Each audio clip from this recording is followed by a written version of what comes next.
Et on va revenir sur l'un des textes qui marquera effectivement cette fin de mandat d'Elisabeth Borne avec l'invité de Paris Direct. Cet invité aujourd'hui, c'est vous, Mayer Guven. Bonjour. Bonjour Pauline. Et bienvenue sur ce plateau. Vous êtes écrivain, prix Goncourt du premier roman en 2018, éditeur, directeur éditorial du label La Grenade. Et vous signez ce texte qui s'appelle Rien de personnel et qui vient de sortir chez Jean-Claude Lattès. La sortie de ce livre coïncide avec l'adoption au forceps au mois de décembre dernier de la loi immigration, donc le dernier texte d'ampleur du gouvernement Borne qui engage la France sur une ligne plus dure vis-à-vis de ceux qui veulent la rejoindre. Il vous a inspiré ce texte, cette loi, une tribune dans Libération publiée au lendemain de son adoption à l'Assemblée nationale. C'était ça c'est ça ce que cette loi vous a inspiré En tant qu'enfant d'immigrés ? Si cette loi immigration était entrée en vigueur avant que vos parents, réfugiés politiques, donc turcs, n'arrivent ici en France, qu'est-ce qu'elle aurait changé pour votre famille ? Je pense que mes parents n'auraient pas pu s'installer facilement en France. D'ailleurs, vous êtes français, Mayer, parce que vous êtes né en France. Oui.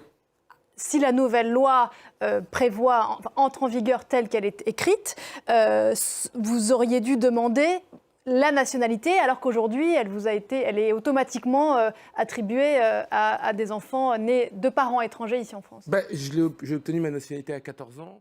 Cette loi, qui est pour certains le texte de la honte, fait l'objet de plusieurs appels à manifester ce mois de janvier parce que pour l'instant, elle n'a pas été promulguée. Et donc, ces manifestations visent à demander au président Macron de ne pas promulguer ce texte. Appel à manifester notamment les 14 et les 21 janvier. Elle passera le 25, on l'a appris hier, devant le Conseil constitutionnel. Il est d'ailleurs assez fort probable que de grands pans du texte soient retoqués par les sages. Les défenseurs du texte parlent d'un texte nécessaire et s'appuient pour cela sur des sondages dont on pense qu'on veut, mais qui reflètent une forme de soutien de l'opinion publique française à ce genre, à cette direction. Qu'est-ce que ça vous évoque ? Le sondage, on l'a vu. En fait, le sondage, il a été fait le 20 décembre. Qu'est-ce qu'être français ? Qu'est-ce qu'être un bon français ? C'est la question autour de laquelle tourne votre livre. C'est la question qu'a posée, malgré elle, peut-être une dont on a beaucoup parlé ces derniers jours, d'un magazine breton qui a choisi pour les 60 ans de l'anniversaire de sa création, je crois. Parce qu'il est métis, il ne peut être ni vraiment breton, ni vraiment français, c'est ça que ça dit ?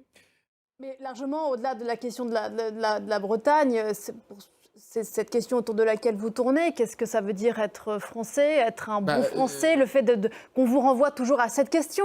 Et toi, tu viens d'où, en fait ? Et quand vous répondez, moi, je suis de Nantes, on dit non, mais en vrai, tu viens d'où ? Oui, mais en fait... L'injonction qui vise à rendre français empêche de le devenir pleinement, écrivez-vous, ça veut dire ? Oui, je veux dire, l'injonction qui vise à rendre français, c'est presque un acte de dressage.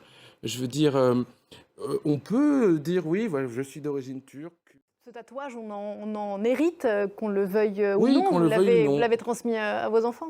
Elle a la peau un petit peu plus claire que moi. Alors. Oui, merci beaucoup. Merci, Pauline. D'être venu en parler ce matin dans Paris Direct.